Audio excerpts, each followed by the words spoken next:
aconteceu daquele primeiro día? Pouco sei, algo sei encadín que choveu e logo que entre landras me criei.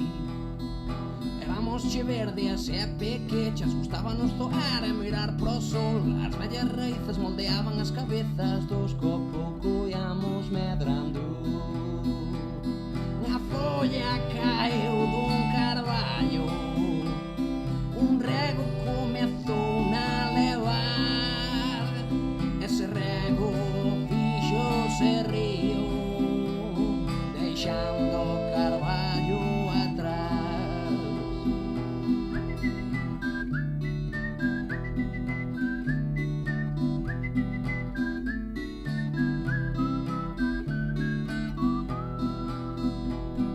O longo andar que daba por diante sempre desexara descolgarse e voar. Soñaba con viaxar de xeito constante sen saber onde ia rematar. Outras árbores ollaban dende orelas, soltando as fillas de raíz, xuntábanse entre elas formando parella baixo un profundo ceo gris.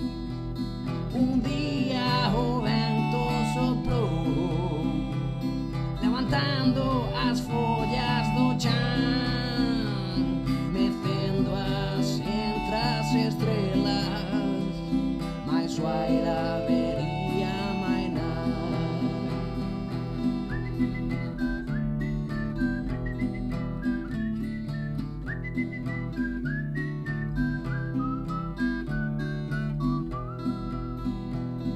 Topábase soa e confusa, o río novamente volvía a levar. Víase perdida entre a bruma, non pensaba máis que en se afogar. Deixábase levar polo regato, vagos recordos viñan a ratos, quitaban o sono dentro do pasado, mas xa non estaban a seu lado. O tempo abriulle camiño, mostroulle novas sensacións, esquecendo aquelo perdido, ollando ao seu redor.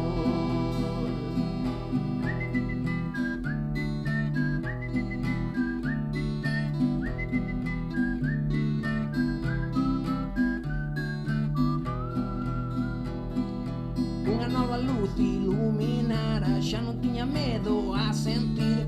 Non se bo ou malo era o que pasaba, o máis importante era vivir. Montes e montañas ao seu paso, un sinfín de follas que rebulir.